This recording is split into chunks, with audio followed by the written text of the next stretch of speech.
right. So, good morning, everybody. How are you today? Good, and good morning to you. So, my name is Tim Shurr, president of Shurr Success Seminars and also director of Indy Hypnosis Centers. And we're really excited to have you here this morning. Today, we're going to be talking about the 3 strategies that are really going to allow you to be super successful in your life. The 3 strategies that will help you to become a leader in your own life so that you can accomplish your most outrageous goals, whatever it is. If you want to feel really happy each and every day, if you're trying to overcome the past, if you feel like you're struggling in some way and you want to overcome that, or maybe your life is really good and you just want to go to that next level of success. You want to grow, you want to contribute, or maybe you're trying to transform your body. Maybe you're still struggling to lose that weight and you're looking for every bit of advice you can get on how to become the thin, healthy, vibrant, sexy you. Or maybe you want to stop smoking or achieve other goals. Well, I'm going to give you some strategies that are going to help you to be able to accomplish anything you want in life, because these tools apply universally. Doesn't matter who you are, where you come from. It doesn't matter what background you have, what culture you're a part of, or what part of the world you live in. These tools are global, they're universal. It's really how do you use the power of your own mind, how do you use the resources that you already have inside of you to your advantage. So I'd like to start with an overview of what we're going to be talking about. Driving over here, I came up with 3 words that describe these leadership values. And the 3 words are believe, build, and become. Believe, build, and become. Believe in you. Believe in yourself. Then become the person that you need to be to have what you want to have. A lot of times people are here, but they want all this. And they think to get all this, they have to go outside of themselves and find the right partner, the right marketing plan, the right experience that's going to allow them to just bring everything to them. But it doesn't work that way. If you want something that you imagine is here, then you must build yourself up to be able to have that. Sometimes people will say in relationships, I can't seem to find the right partner for me. All the people that I find aren't the right people for me. Well, maybe you're not the right people for you. Maybe you need to cultivate yourself, grow and build yourself, and we'll discuss how to do that so that you're able to attract the kind of person that you want to attract. When I'm working with companies, the leaders will sometimes say, my team is negative. Well, look in the mirror then, because if you're surrounded by a bunch of negativity, then it's probably being exuded from you, because we tend to attract whatever's going on inside of us. As the Talmud once said, life is like a mirror, and what's inside of us is what we will see outside of us. So we must build ourselves. The 3rd step of being a very successful leader in your own life is to become. You need to become all that it is that you want to be. Because whatever it is that you want to see in the world, you must become first in yourself. And then your brain will be able to notice that it was always around you. You just weren't tuning into it. So let's start with believing in yourself. So I ran across this article the other day. There's this ultra marathon that was going on in Melbourne, in Australia. And it is the marathon of marathons. It takes people and it pushes them beyond their limits. It's an extraordinary ultra marathon. And so these people that attend this marathon, that is 545 miles long, they're running that. This 545-mile race is taken on by some of the most elite runners in the world. And they are sponsored by billion-dollar corporations like Nike and Adidas. And they show up in their $400 running shoes and all the gear and all the sports drinks and power bars and everything they need to be able to run this race. So about 11 years ago, a race is held in Melbourne, and these runners are coming up to the starting line, and here comes a gentleman named Cliff Young. Cliff Young is a 61-year-old potato farmer who's never run an official race before. And he shows up in overalls, a coat, and rubber rain boots.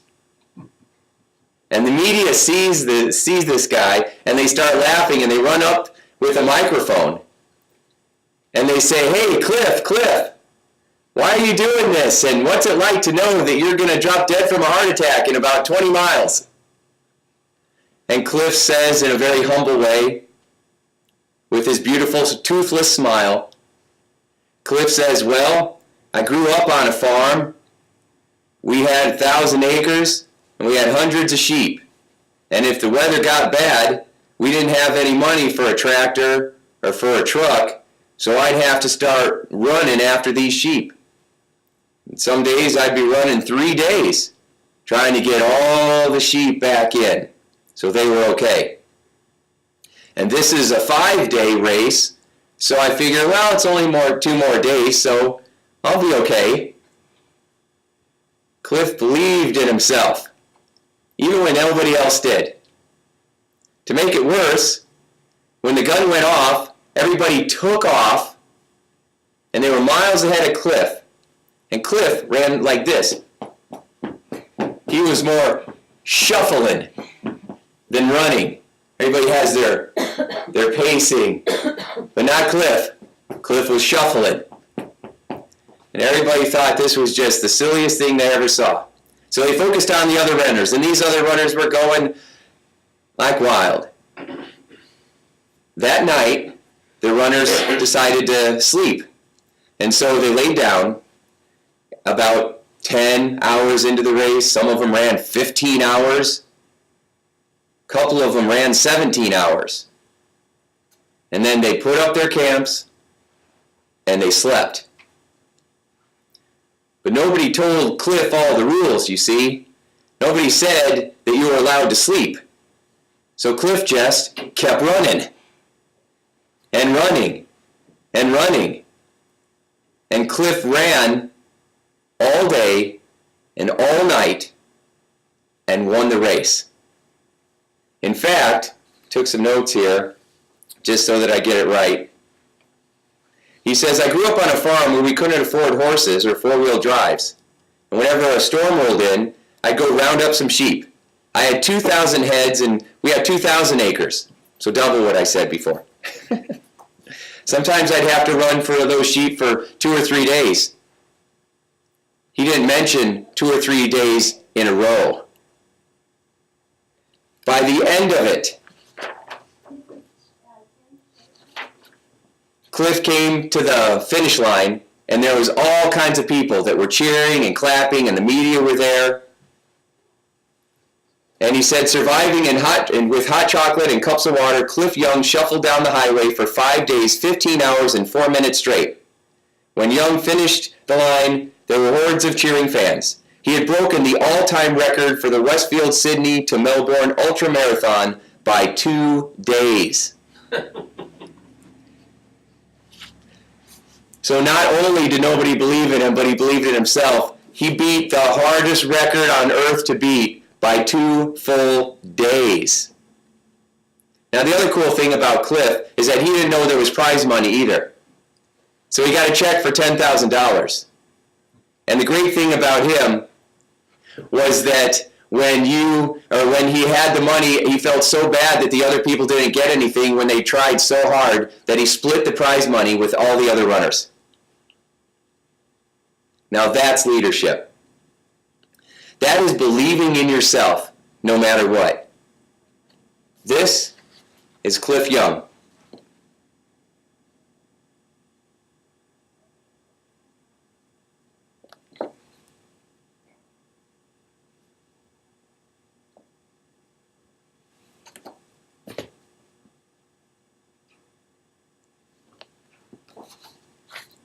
So, if a 61-year-old potato farmer can run 545 miles in a row, what can you do? What can we accomplish? We must believe in ourselves no matter what. And if we're having trouble believing in ourselves, it means that you have self-limiting beliefs inside. Programs from the past that are running in the computer of your mind that need to be updated or donated. Update them or donate them. Call up Salvation Army and say, I got a box full of BS belief systems that I'm donated, and get rid of all your stinking thinking. Because those beliefs will only allow you to experience things that support the beliefs you have. If you have a belief that I am not enough, that will become your experience even though it is a hallucination, even though it is completely false. You are fully enough. But if you don't think you are, then you won't be. As Henry Ford once said, if you think you can or you think you can't, you're right. The good news is, at the end of the day, it's up to you to decide.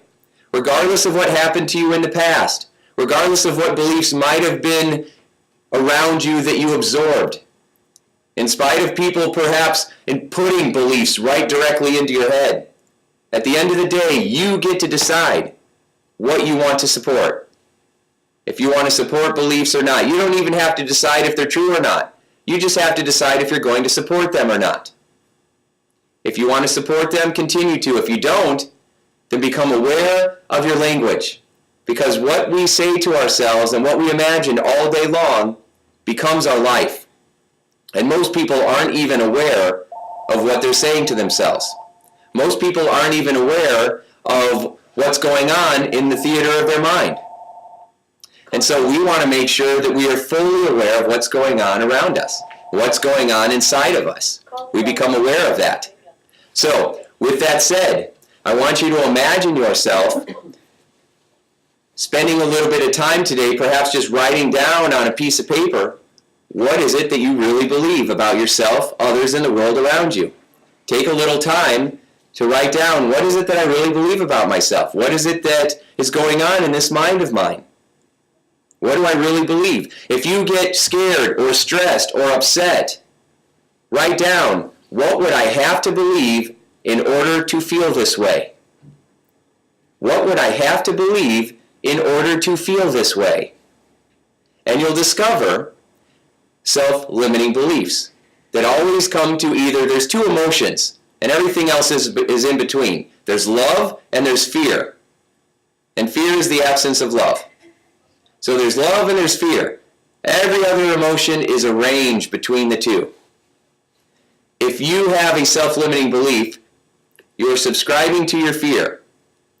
In your mental garden, you are spending more time watering the weeds than your flowers. Now, unfortunately, especially in the English language, it's easier to feel bad than to feel good. Did you know that there are 4,000 words that describe emotions? 4,000 words. And 3,600 of those words describe negative feelings. 3,600 of them out of 4,000. We only have 400 words that could describe positive feelings.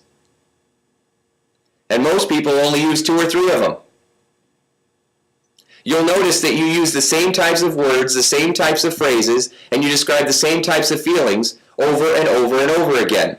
We recycle them. We become addicted to them. They become habitual. So you're feeling content, and then you get bored, and then you get frustrated, and then you get sad, and then you get perhaps fed up, and then you go take action, and then you feel content again until you get bored, and you go through the cycle. Some people walk around always finding the silver lining, looking for reasons to be happy. Some people are always upset. Some people are always getting mad. It's easier to get mad because mad is a more empowering feeling than sad or scared. And when we don't want to feel sad or scared, we just get used to being mad because it's more empowering. It gives us certainty. At least I know how I feel and who I'm angry at. Another person, a president, an economy, God, whoever. But the feelings that we hold inside of us affect us physically, mentally, and emotionally. They cause us to gain weight, feel exhausted. They hold us back. And that's why the second part of leadership is building you. First, you got to believe in yourself, then you have to build you. Zig Ziglar, a famous motivational speaker, said that the things that we really need to learn about how to be successful and fulfilled in life are not taught to us in school. What we really need to learn, we do not learn in school. We have to learn in the school of life. And if you want to understand how to do something, you have to go out and get the education. So, if 80% of success is a mental game, how much time, energy, and money are you investing in developing your mental game? I got to tell you, from hanging out with a lot of humans over the years, not much. Most people don't spend very much time developing themselves.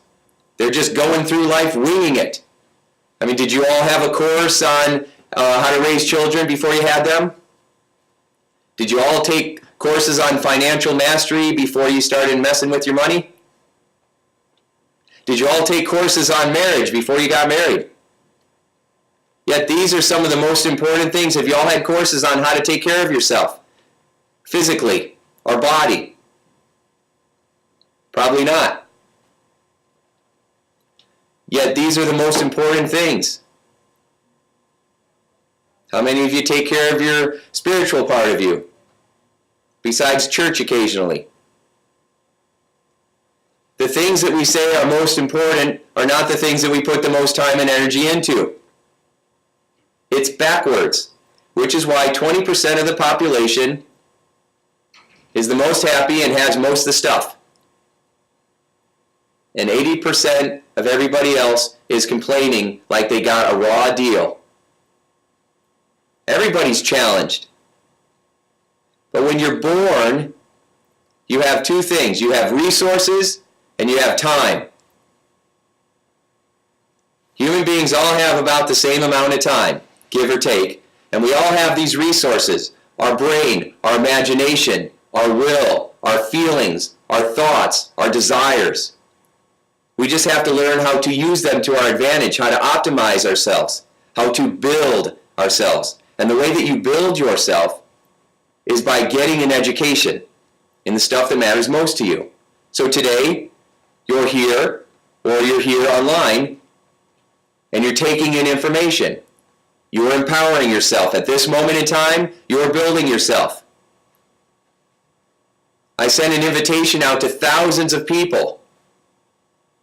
We probably have about 100 on this call with us. Out of thousands. Very typical. Am I surprised? Not at all. Because that's how it is. That's how it is. You have to decide what group you're going to be in. Which group are you going to be in? The group that reaches the full potential, looks back on their life and says, well lived. Or the group that looks back and says, I wonder what could have been. What would have been. Ebenezer Scrooge in The Christmas Carol. That movie was both a warning and a message. It was a warning that if you don't shift, you end up alone, angry, sad, unhappy, unfulfilled. Or you have the ability to connect. And remember, Scrooge did not all of a sudden be visited by 3 ghosts and then his life was fabulous and he didn't have to do anything and everybody came to him. What he did is he saw that he was not being what he wanted to have. He was not being loving, so he did not experience love. And even when people tried to love him, he knocked it away. And it's funny how sometimes we say we want something so much and then when we get it, you push it away. I want more money, and then opportunities come and we sabotage it. I want a closer relationship, and then your spouse acts exactly the way you want them to, and you don't reinforce it. You bat it away. It's interesting. You say you want to lose weight, and then at the very first sign of stress, you're chowing into a bag of chips. Interesting.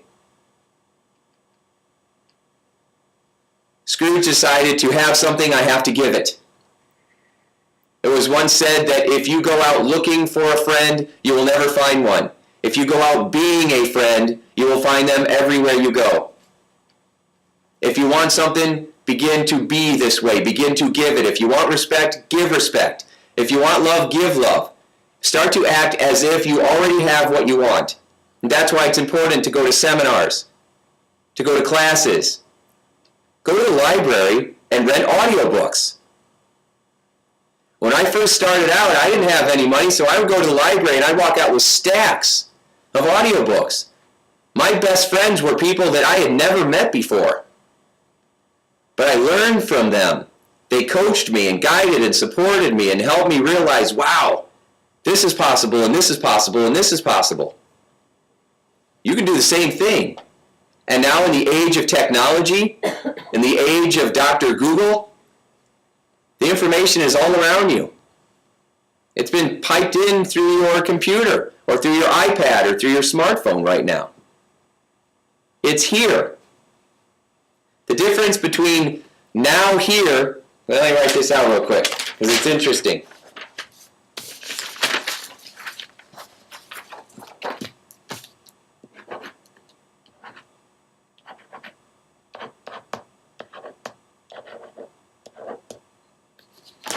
What's this say? There we go. Yeah, what's this say? Now here. Now here. It depends on your perspective. For some people, can't see the camera. Here we go. There we are. Great. For some people, it says nowhere. For other people, it says now here. It just depends on where you put the space, where you put the emphasis, where you move the W. You either move the W over here or you move it over here. They're both right. Whatever you want is either nowhere or right here, depending on the beliefs that you have, depending on the education that you have, depending on what you've heard and what you've experienced. What you want is right here. But if you have a filter, a belief that says that it isn't, or you're not worthy, or whatever it is, I'm too old, I'm too young, I'm too tall, I'm too short, I'm too this, I'm too that, then you won't see it. You have to build yourself, grow, stretch, and expand, and then all of a sudden, whoa, it's right there. But it's always been there. The room you're in is filled with music. Can you hear it? It's filled with music. There are radio waves filling this room right now. There's jazz and country and rap and rock. There's gospel. There's talk radio. There's all kinds of music. What you need is a tuner, and then you tune it in to a specific frequency, a specific vibration, a specific station that you want to tune in because you know that's the kind of music you want to listen to because of how it makes you feel. Well, your brain is like a tuner.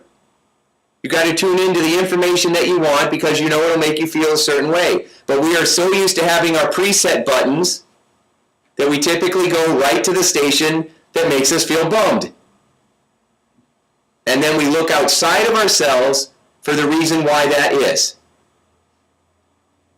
when it is not outside of us. And even when situations happen that are outside of us, we still have the ultimate ability to decide what kind of meaning we're going to give to those situations. So at the end of the day, you still have power. If you're not believing that, then read A Man's Search for Meaning by Viktor Frankl, who was a Jewish psychiatrist that was in Auschwitz, a Nazi concentration camp. And they did everything they could to a human being to cause pain. And he decided that he was going to survive that, even though nobody else did that he knew. He had a vision. He decided he was going to build himself, believe in himself. He had a reason to survive. He was going to go out into the world and travel around the world and share his story so that it never happens again. Never again, which is a slogan for the Jewish people. Never again. And so he realized that he had to start sending love. Because if you send fear or anger, it just feeds the monster. So he started sending love. If you start sending love to the things that you're afraid of, the fear dissipates. It fades away. That's why people have said, love thy enemy. Because to hate them just makes them stronger. So what we do then is we start to send love into whatever it is that we want. Victor started loving the guards and they stopped beating him. And after a while they started coming to him for advice, and then they took care of him. And that's how he made it out. A more modern day metaphor is that of Shawshank Redemption. Similar story about a man in prison who was having hardships. He started helping the guards. They started protecting him. And he made it out of it. So we have to build ourselves, become aware of what it is that's going on in our minds, and begin to shift that.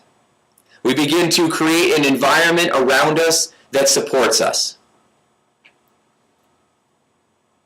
It allows us to feel strong because we are hearing people saying good things to us. We are listening to music or audiobooks that empower and inspire us. We are watching movies that give us inspiration and hope. We are hanging out with the people that we want to be more like. You are going to be exactly like the 5 people you hang around with the most. So choose wisely.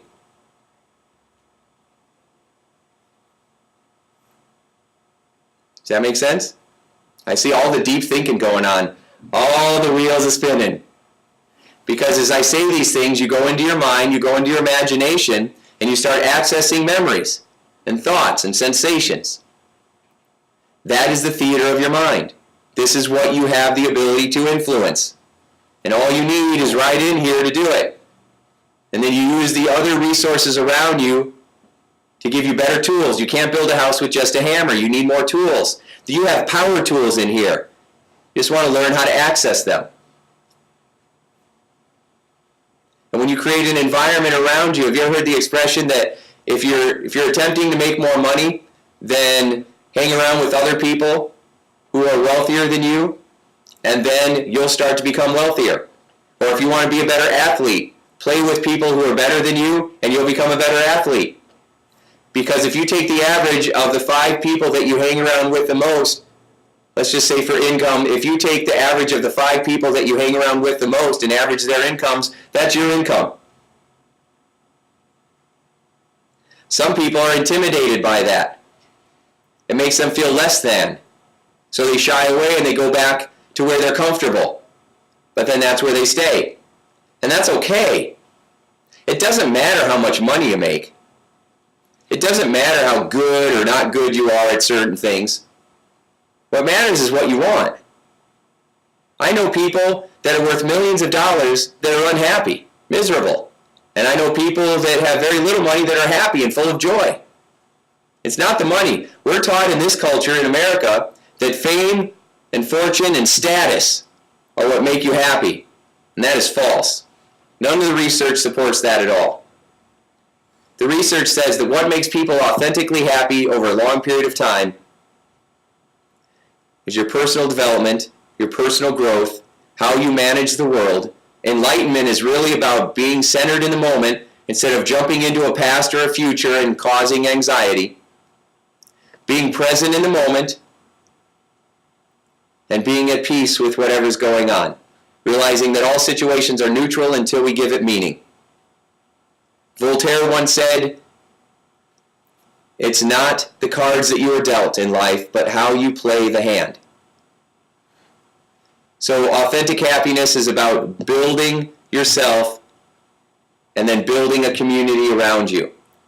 Building strong, loving relationships around you. Family, friends, so that you feel connected together. That's what it's really about. I see our cultures slowly fading from that more and more and more. People are thinking the people skills don't matter that much, the soft skills don't matter that much. They think the connection is about complaining on Facebook. That is not. And people are feeling more isolated, more unhappy, and more stressed as a result of it. So we need to build ourselves up in a whole new way.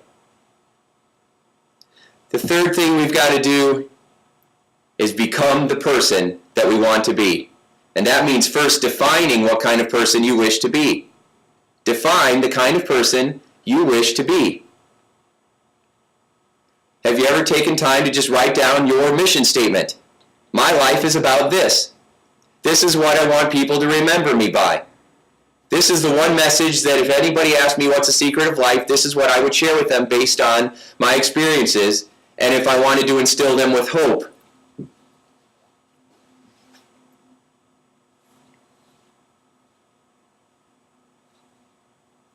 Have you ever written down what your values are, what you value most? A value is, at the end of the day, just a feeling.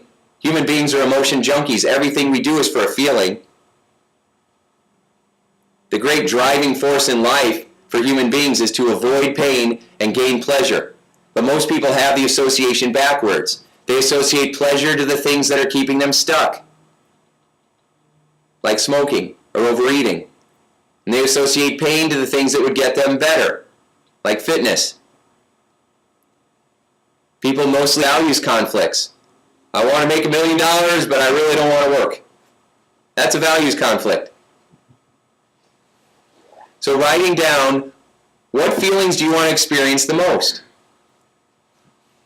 What are you willing to spend the most time, energy, and money to experience?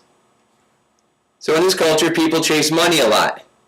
And in most cultures, people are chasing money because of what they think money is going to do for them. But money is just a vehicle. Money is just a vehicle. So people think, well, it's going to help me feel safe. Well, you can feel safe right this second.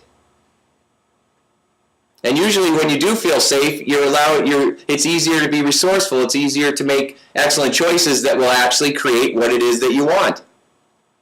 Start feeling the way you want to feel now. Most people don't know how to do that, so you have to learn to build yourself up. But start feeling the way you want to feel now instead of thinking, well, I can't feel that way until I do all this other stuff.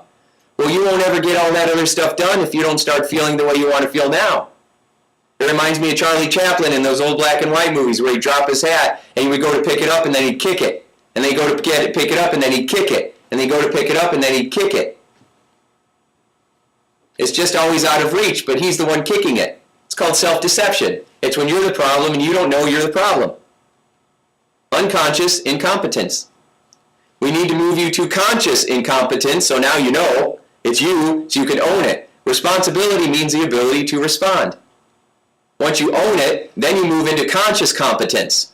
Now, you know the right thing, you're moving in the right direction, but it takes a lot of work, and sometimes you slip, and that's okay.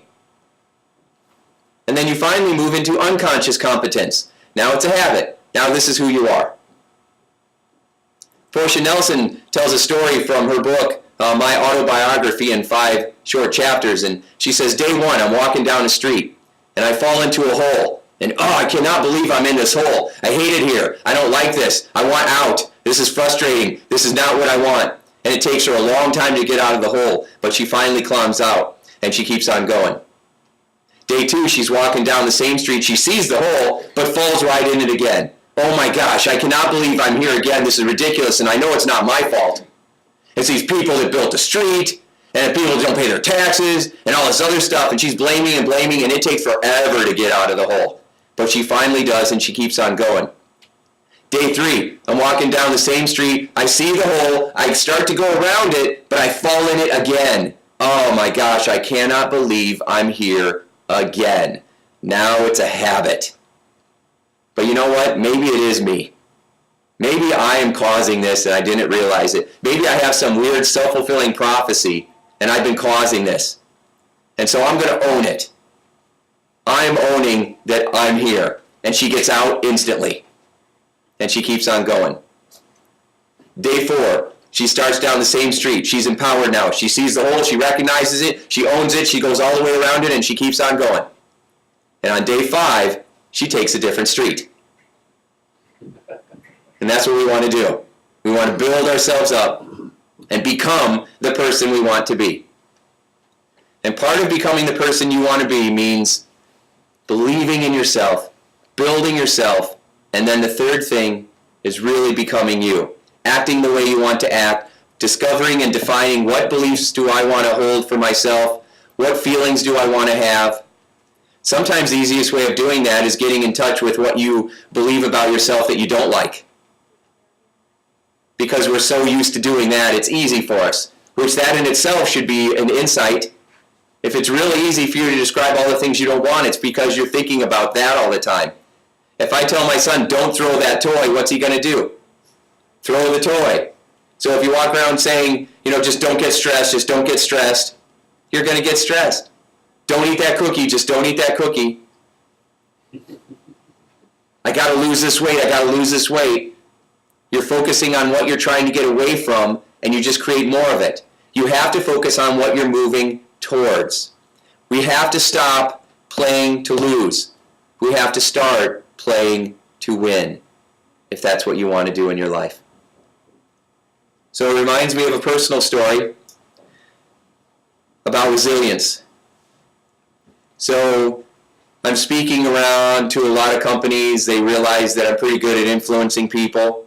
So I get my first big seminar in downtown Chicago in a skyscraper.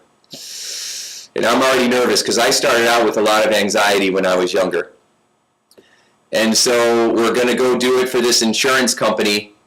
And I've got my stuff down. And remember, this was when I was younger and I was still teaching. If you have a negative thought, snap your rubber band, which can be okay. But in the beginning, it was just about positive thinking, being nice to yourself. Okay, so they were very basic tools, very effective, but very basic. And I'm nervous because they're going to pay me $1,000 for this 3-hour program. And I'm excited, but I'm scared. And so my wife, who was my girlfriend at the time, we pile in the car, and we drive to Chicago. And we get to the place, and they have valet parking. And valet parking was like, oh man, that's weird. Okay, so I'm not used to valet parking, but we have the valet parking, then we go upstairs, and I walk in this room, and I'm used to like 20, 30 people, which I like because there's always going to be somebody that'll laugh at my joke, at my jokes, but there's 7 people there. One of the owners of the company, and then some high-level executives. And the executives are all staring down at the table like they just got a beating. They just got beat. They look exhausted, they look stressed, they got their coffee. They're all sitting there staring at the table like this is the last place on earth they want to be. And I come walking in, and I already look young, and I think I was maybe like 27 at the time. So I look like I was 14 coming in, going into this executive meeting, and these people are looking at me like, what is this kid doing here? But the president was very polite, or he was a vice president, and he was very polite, and so I started in. And I started cracking a couple warm-up jokes to create rapport and soften the audience, and they bombed. And then I started freaking. Because these jokes always worked. They always worked. And in this setting, which I was not used to because I was not part of corporate America before, my jokes weren't working, and people looked like they were going to eat me or something. They just looked so angry. And so then I got really scared. And usually what I'll do, being a hypnotist for all these years, it's like my last resort. I was going to end the session with a hypnosis session, get them relaxed. Well, I panic, and 10 minutes in, I have them all close their eyes. Because at least I didn't want them looking at me. So I go through this session, and I go through a little bit of material, and I'm just panicked and freaked out, and it's not going well. And I say, let's go ahead and take a break. And it's an hour and a half in. They take a break. I jolt out into the hallway, and I have a complete panic attack. Total meltdown. I am freaking out. And Stacy, who was my girlfriend at the time, she's looking at me, she's like, what's the matter? What's the matter? And I said, I got nothing left. I got nothing left. And she says, what do you mean? What do you mean? I said, I got nothing left. I panicked, and I went through all my material. And I still had another hour and a half of training. That's a long time.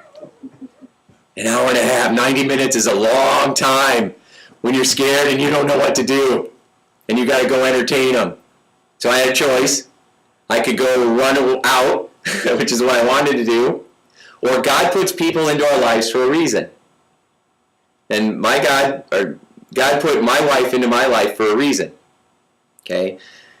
She was there to snap me out of it, to get me focused, to send me back in there. But we were both freaking out. So I go back in there, and then to make it worse, I learned some more valuable lessons. Don't tell dirty jokes in a corporate meeting. So I knew lots of jokes. I wanted to be a stand-up comedian at one time, and so I go in there, but I'm stressed, I'm panicked, I can only think of one joke. And so I tell it. And half the people laugh, and half the people go, oh. And I'm like, oh, this is bad. But then something cool happened. They started telling jokes. And all of a sudden, they started lightening up and telling all these jokes and cracking each other up, and they suddenly got nice. They softened. God cut me a break. They softened. And then the rest of the program actually went pretty well. I don't remember any of it because I blanked out, but it went well. Well enough that I thought at the end of the program, I'm getting the hell out of Dodge. I am out of here. But oh no, Jack comes up to me and he says, please join us for dinner. Which, in my mind, it couldn't have been that awful because they invited me afterwards instead of saying, thanks for coming. Okay? But I just wanted to go. But no, I had to sit here with these people after feeling like I made a complete fool of myself and I told terrible jokes and it just bad. Worst performance of my life, I felt. I was really into a pity party in that moment. And then I had to sit there for another hour or so having dinner and creating small talk, which was brutal. But dinner was over, and I think they just wanted me to stay for dinner because my wife's pretty good looking. So, then we decided it's time to go. I look over at Stacy, I'm like, let's get out of here. We need to go. And then something terrible happens. They say, we'll walk you out. And I'm like, no. Because not having any money, I was used to having cars where the bumpers would rust off and fall off. I had this one Cutlass where I had two old Cutlasses in a row, and the bumpers fell off on both cars. And what I would do is I'd take the battery cables and I'd wrap them up and hold the bumper in there, close the trunk, and then I'd go to start the car and the battery would die. So I'd have to unwrap the cables, I'd have to jump the car, I'd have to wrap the bumper back up, I'd get in there, I'd put it in drive, and the car would die. And this was me trying to drive. Okay? It was very frustrating. And so my great-grandfather had a car that was like driving a couch. It was power everything. It was a town and country, and it looked like a wooden station wagon, like out of a Beach Boys song. So we called it the Woody. If we put a surfboard on there, it would have been just like a car like that. So we loved the Woody. It was power everything. Everything worked. Everything started. The doors closed. The windows worked. The heater worked. Everything worked. So we loved this car. However, when you're in Chicago and the valet's coming up to everybody with their Beamers and their Mercedes and their Jaguars, and then they pull up the Woody.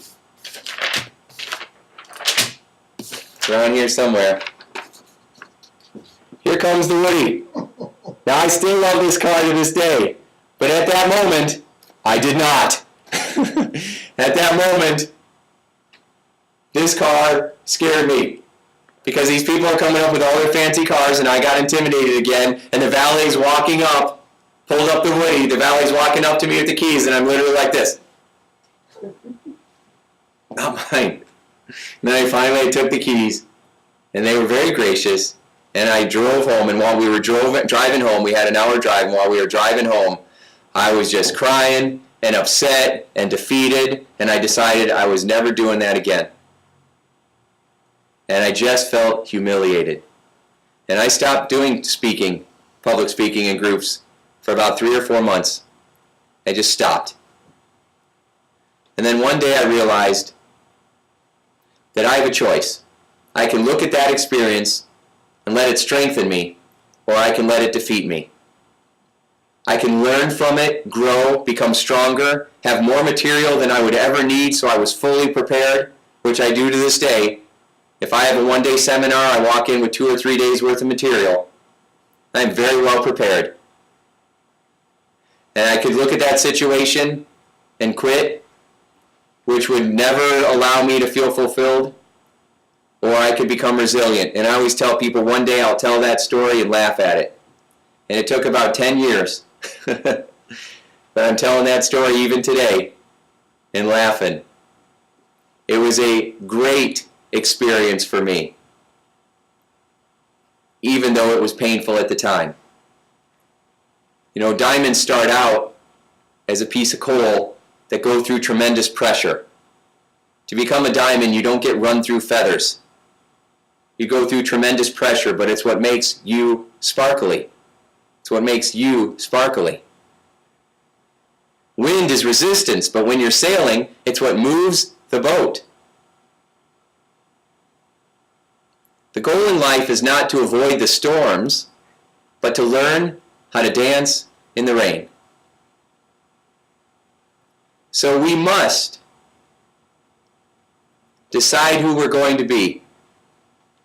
Believe in ourselves. It doesn't matter who you think you are or who you think you were. Who do you want to be? Write down what that looks like, how it feels, what you do, who you have in your life. Paint the picture. Writing it down makes it real and 1,000 times stronger. Imagine yourself already being this way. Build yourself up. Build an environment around you that supports you and honors you. Surround yourself with people who will lift you up instead of lean on you.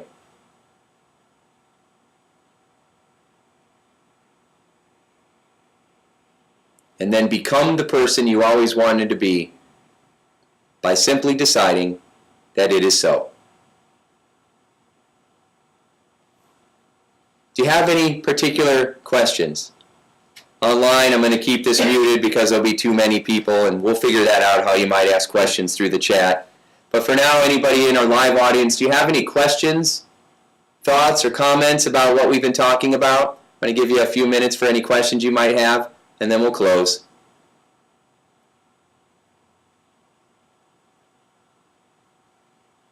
I know one of the questions that I've been asked before is, how do you overcome procrastination? When you really want something, but you can't seem to get yourself to move towards it. The reason that you can't get yourself to move towards it is because you have associated pain to the goal. You have associated pain to the goal. If you have something that you're moving towards and you get scared or you feel like it's really hard to do, and then suddenly you go check your email or you go watch TV or you go eat something instead, it takes the pressure off. Immediately in your unconscious mind, you have associated pain to your goal and pleasure to anything else. And that sets up the procrastination strategy. All we have to do is simply reverse that. Begin to describe how you want to feel when you're achieving your goals. Think about the feelings you'd like to experience. And one of the fastest ways to access feelings are through questions. Like if you want to feel grateful or gratitude, when was the last time you really felt grateful about something? And when you go think about that feeling or that situation, it starts to connect you with the feelings. When was the last time you were really motivated to do something? How would you describe it to yourself? Well, I love going to the movies. What do you love about the movies?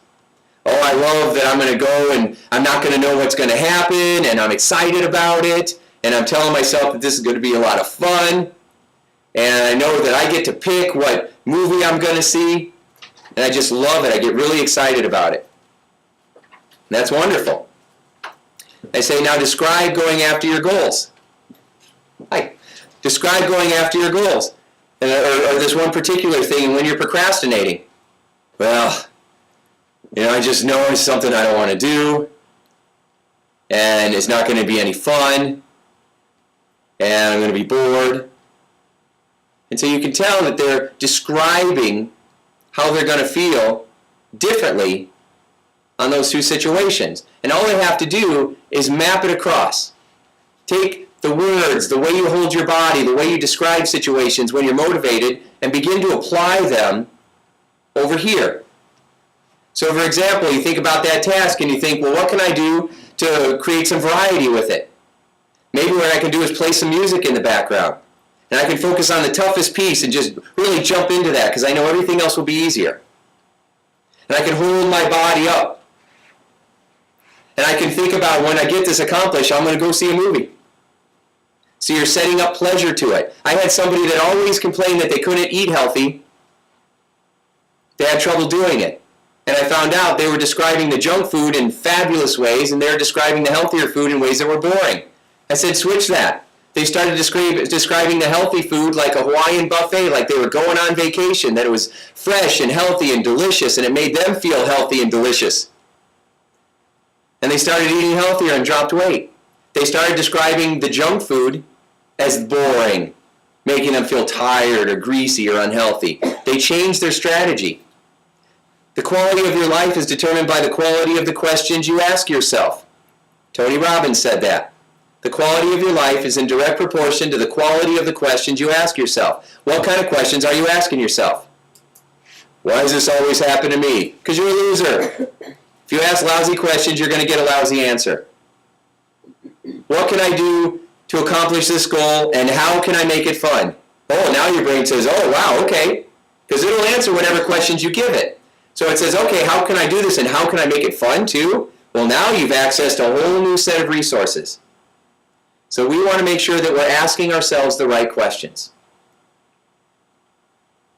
So I'm going to conclude with a story that I heard from the late, great Zig Ziglar. And he said that once upon a time, there was this stone cutter. And this stone cutter was working in a very hot environment, taking large pieces of stone and shaping them into sculptures and statues and all kinds of different things that were beautiful and useful and good. But it was hard work. And he was out there sweaty and pounding and using a lot of energy. And one day while he was out there working on a piece of stone, he saw this wealthy merchant come through, and this merchant was just buying whatever they wanted. And the stonecutter said, you know what? I would be much happier if I had that kind of money instead of doing this. And all of a sudden, poof, he became that wealthy merchant. All of a sudden he has money now. So he's buying whatever he wants. And he's having fun with that. And then one day, he sees this prince come through the marketplace, and the prince is literally being carried. And people are fanning him.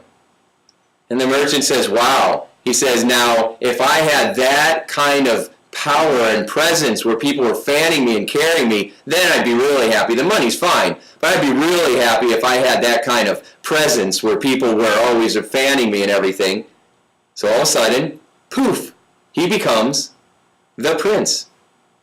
So now, he is being carried through the marketplace, and people are fanning him, and he thinks, this is pretty good, but it's still hot in here. It's not as good as I actually thought it would be. He's like, why am I so hot?